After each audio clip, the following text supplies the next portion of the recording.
J'arrête, non, rassure-toi, pas YouTube, mais Canva après 1 an d'utilisation. Tu me trouves peut-être bizarre d'arrêter ce service ultra populaire, mais j'ai de vraies raisons à te partager et clairement, ça pourra t'être utile pour ta chaîne. Et oui, car quand on entend parler de Canva, on pense toujours à cet outil gratuit, simple d'utilisation, accessible directement en ligne, sans installation, et moi j'en ai beaucoup parlé sur ma chaîne. D'ailleurs, je te mets ici la playlist avec toutes les vidéos que j'ai faites. J'ai notamment fait un tuto sur les logos, les filigranes, les écrans de fin, et bien sûr un tuto complet sur les miniatures, parce que des miniatures, j'en ai créé énormément sur ma chaîne, j'en ai créé plus de 200. Alors j'ai publié à peu près 100 vidéos longues, mais bien sûr à chaque fois j'ai fait une miniature, et souvent une deuxième, une troisième, parce que j'ai fait énormément d'A/B testing, tout simplement pour optimiser mon taux de clic par impression.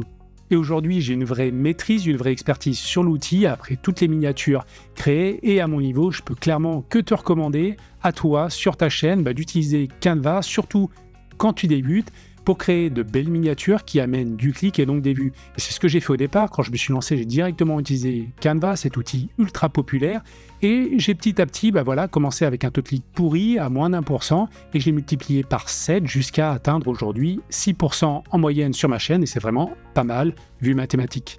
Et ça m'amène à parler du deuxième point, parce que oui, jusqu'à présent, je t'ai poussé à utiliser Canva si tu débutes sur YouTube, mais en fait, si tu veux aller plus haut, plus loin, avec ta chaîne, obligatoirement, il va falloir que tu te professionnalises un petit peu. Et donc, c'est hyper important de bien comprendre que l'algorithme YouTube fonctionne avec 2 choses principales. La première, c'est le watch time, le contenu est roi, donc il faut que tu fasses de bonnes vidéos. Et le deuxième, c'est d'avoir le meilleur taux de clic possible. Donc, ça joue un petit peu sur le titre de ta vidéo, ça joue également sur le titre, mais surtout sur ta miniature.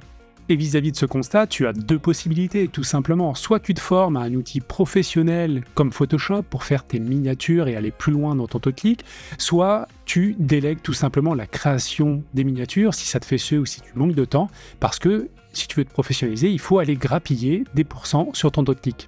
Et pour t'illustrer cela, je voulais te montrer un petit peu la différence entre Canva et Photoshop. Parce que sur Canva, effectivement, tu peux faire de belles miniatures, clairement, des choses qui amènent le clic, basique mais simple et qui marchent.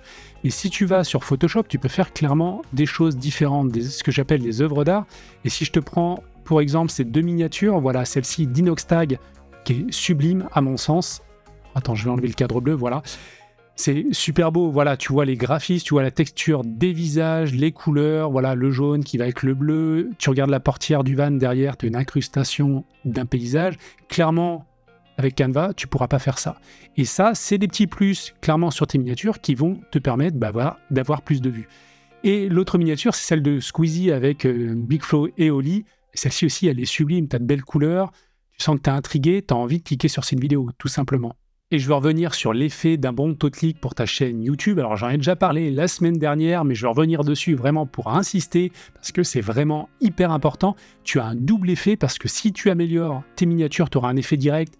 Si elle est plus belle, plus de clics, plus de vues, potentiellement plus d'abonnés et plus de plein de choses, parce que tu auras sûrement plus de commentaires, d'interactions avec ton audience, mais tu as un effet indirect. Tu sais que YouTube classe les vidéos en fonction de certaines métriques, en fonction de certains critères, et si ton taux de clic augmente, obligatoirement ta vidéo va être mieux classée. Et si elle est mieux classée, obligatoirement YouTube va plus l'imprimer par rapport à d'autres. Donc ça, c'est vraiment un effet indirect à ne pas sous-estimer parce que c'est crucial. Et personnellement, j'ai pris le virage, j'utilise désormais Photoshop parce que tout simplement, je lance un service de création de miniatures pour les youtubeurs. Alors comme tu l'as vu probablement sur ma chaîne, je publie un petit peu moins de vidéos parce que ça me prend beaucoup de temps, je lance ce service. J'ai déjà créé pas mal de miniatures, notamment, je crée une miniature gratuite pour ta chaîne si ça t'intéresse, donc n'hésite pas à me solliciter, tu me le dis en commentaire ou via mon mail à propos, et je te fais une miniature, et si ça colle, pourquoi pas faire d'autres miniatures par la suite via ce service. Parce que tu le sais, une miniature peut tout changer sur ta vidéo. Et moi, personnellement, les miniatures, ça me passionne depuis le début. J'ai fait pas mal de vidéos sur ma chaîne sur le sujet, et c'est pour ça qu'aujourd'hui, je me lance dans cette activité. Les miniatures, c'est bien, mais il n'y a pas que ça sur ta chaîne, parce qu'il y a d'autres points à ne pas éluder pour la faire progresser. C'est pour ça que je te recommande de cliquer sur cette vidéo.